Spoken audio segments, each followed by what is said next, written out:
Hello, everybody, and welcome to the Tuesday edition of Video Clips. I'm here wearing my Make Americans Free Again shirts. I just had to call or get online and order some more of shirts and sweatshirts and that sort of thing from MakeAmericansFreeAgain.com website, because if I'm going to live in this stuff, I'm going to have more changes of clothing. Very comfy, by the way. Love these clothes. I'll start with just a couple of announcements. Remember, we are posting on Parler and BitChute for those of you who know about those, and if this were to ever go away, you know where to find us. I post a forbidden video at wellnessforumhealth.com. We don't send that to you. So go to the website and look for it. Don't email me and ask me to send it to you. There's nothing to send. We post that at wellnessforumhealth.com. You can ask us to subscribe you to the newsletter, which also has forbidden news, and that goes out on Monday, and we will email that to you if you're interested. So you can email me at pampopper@msn.com and ask me for that. We get about 500 to 600 requests a day for people wanting this letter, that article. Can you give me the transcript of this, or can you give me the study? We can't do it, people. We have a business to run here, and we're spending a lot of time and money doing this and Make Americans Free Again, and we just would have to put a second story on the building and fill it with people to respond to all the stuff people want. And I totally get it. I mean, I know why you want this stuff. We just can't do it. So please be patient with us and all that. Remember, holiday cookies.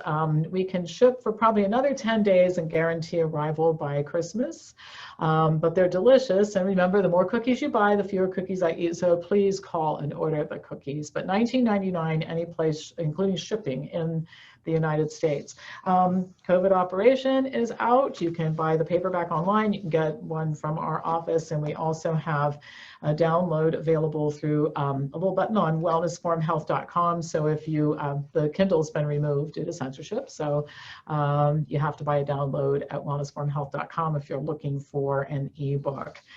And then a couple of other things. Winter semester is scheduled, and for those of you who are looking at careers, this time in December is a really good time to talk about it. Get ready to start. You can start your training right now, but winter semester is when a lot of stuff starts, and so this is a good time if you're looking for a career change, either as an already trained health professional or somebody who's never been trained. Send me an email at pampopper@msn.com. And then, of course, we'll continue to have our Make Americans Free Again conference calls Thursday at noon. They're all the same, but if you haven't listened to one and you want to get organized in your state, send me an email. We'll get you signed up for one of those. And Thursday night meetings here at our office at 6. If you live in Central Ohio or someplace in driving distance, come and visit with us. All right, so more on that later in the week, but what I want to talk about is kids today and the effect that all of this has had on children. I was reading a recent editorial, and the person who wrote it, I'm going to talk about a lot of other things, so this is just a little excerpt. It said 60 million American children have been spending their days in their rooms since March, sitting in front of screens. Gosh, we used to discourage that for children, learning nothing. I hear that from people all the time. It's one of the things that's driving people to take their kids out of school and homeschool. And by the way, MakeAmericansFreeAgain.com has a great homeschool resource center if you're interested in doing that. These kids are isolated from other kids, in many cases driven to mental illness. In fact, the Centers for Disease Control posted something about maybe a couple, 3 months ago that said that 25% of adolescents and young adults have considered killing themselves in the last several months. Well, there's no reason for any of this. This whole business of pulling children out of school, we've known from the beginning that this was a bad idea. But we did it anyway, and we're continuing to do it, even though American children are killing themselves.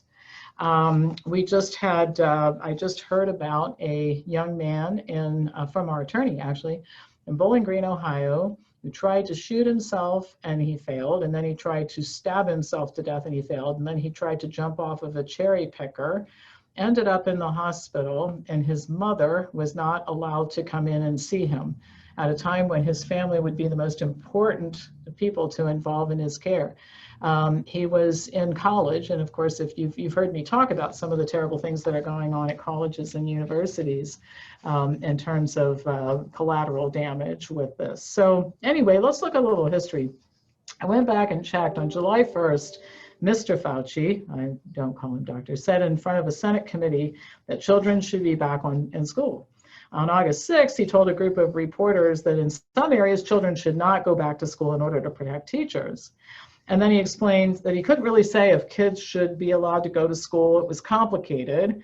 And then last week he said, obviously you don't have one size fits all, but as I said in the past, the default position should be to try as best as possible within reason to keep the children in school or get them back to school. If you look at the data, the spread among children and from children is not really very big at all, not like one would have suspected. So as is often the case, Fauci changes his mind sometimes within the same conversation so that you really don't know what he's saying, which I think is actually the point. And certainly not in response to the science, which is a term I'm growing to despise more and more, but in response to what? I don't have any idea. I don't know what makes this guy say the things that he says. He contradicts himself, like I said, sometimes within the same paragraph. Well, following the same pattern where we don't really have any reason for doing anything that we do, New York City officials a few days ago announced the reopening of elementary schools less than 2 weeks after they were closed.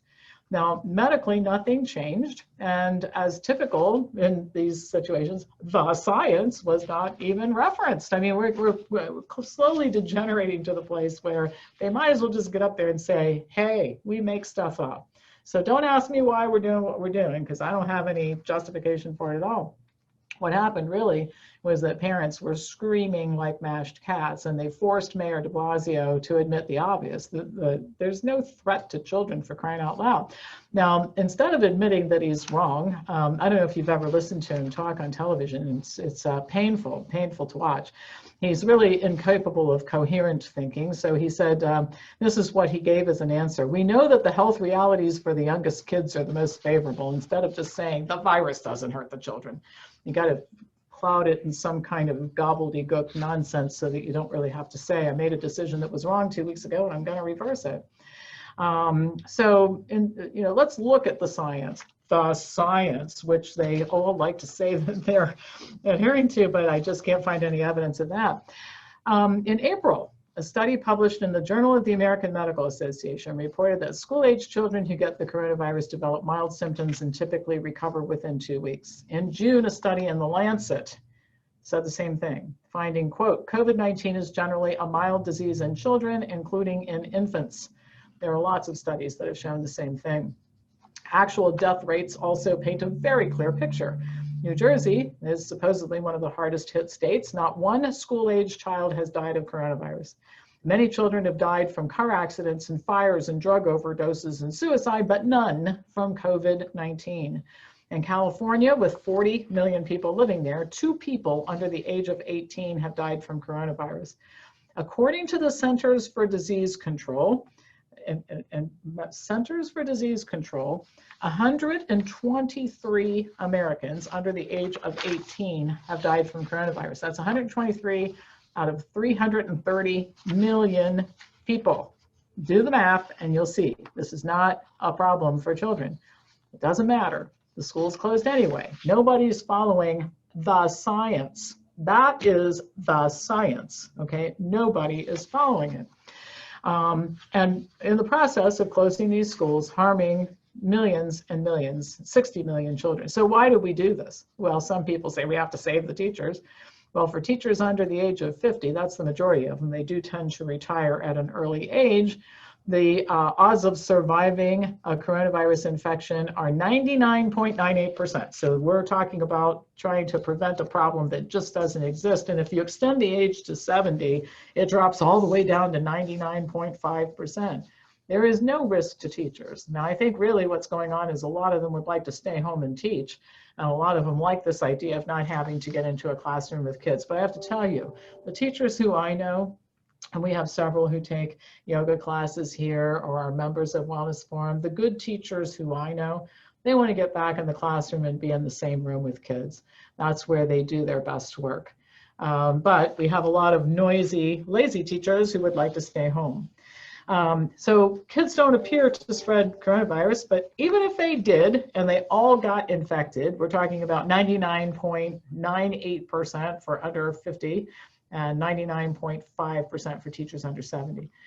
So anyway, some of these kids have been hurt for life, 60 million of them. For why? I don't know. I mean, what happens when you stick kids in their rooms by themselves in front of screens and keep them from other humans? Well, I think officials should be asked that question in public. If you had asked any of them what would be the consequences of this before this happened, they would have given long lectures about how irresponsible that would be. Yet these are the policies that they're promoting. Well, let me just tell you a little bit about what we already know. All right. In St. Paul, Minnesota, 40% of all grades that have been given so far this year are Fs. Now, keep in mind that everybody's getting a pass on almost everything because of COVID. So most likely there are a lot more kids that are failing. In Fairfax, Virginia, or Fairfax County, Virginia, the number of middle and high school students with failing grades in 2 or more classes has increased by 83%. The number of kids with disabilities who are failing 2 or more classes has increased by more than 100% in many other school districts. Huge numbers of kids have not even bothered to register for classes. And these types of kids who are now functionally illiterate, okay, combined with the ones who are in school failing. I mean, I think that it would not be an exaggeration to say that the vast majority of the country's children in public school are going backwards instead of forwards at this point in time. There are exceptions, so don't send me an email and say your kid's doing fine. I know there are exceptions, but I'm talking about overall, the majority of children are going backwards instead of forwards. These kids are the future of our country. What is the future of our country going to look like if we let this continue? It's kind of concerning, isn't it? Yes, it is. So anyway, you know, school children, if you take a look at society, and I guess this is my closing comment here. If you take a look at society, you can kind of define the merits of the society by looking at how children and the elderly are treated, the vulnerable people who are in our society, children and the elderly. That's one way of evaluating. Well, look at what's happened. Look at what's happened to children. And we have elderly people dying in nursing homes by themselves. I mean, I've covered a lot of that in my Friday videos, and it's heartbreaking. It makes me upset and angry and enraged at what's going on with our elderly.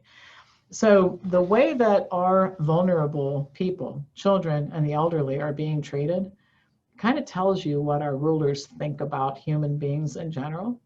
It lets you know they don't care about you, they don't care about me, they don't care about people. They care about all kinds of other things. And I would like to, you know, I think sometimes when we do too much talking, not enough asking, I would love to have a conversation with a person who is in favor of all this stuff. And I'd like for that person to explain to me how they justify what I just explained to you. What is the justification for it? How can you possibly justify this? I don't think that they'd have much of an answer, but they don't really. They're too busy wagging their fingers at people like me to engage in conversation about it, I guess. But anyway, I'm going to talk about that tomorrow because I have had a conversation with somebody who's curious about this, and I think will be interesting for you to hear about. But in any case, this is terrible, terrible, terrible. And we are coming upon a place in time where we have to do something about this really, really soon, because we're going to reach a point of no return, particularly where our kids are concerned. All right, that's all for now. As usual, pass this on to somebody who you think would enjoy watching it and learning more about this whole debacle, and I'll be back to you tomorrow with more news.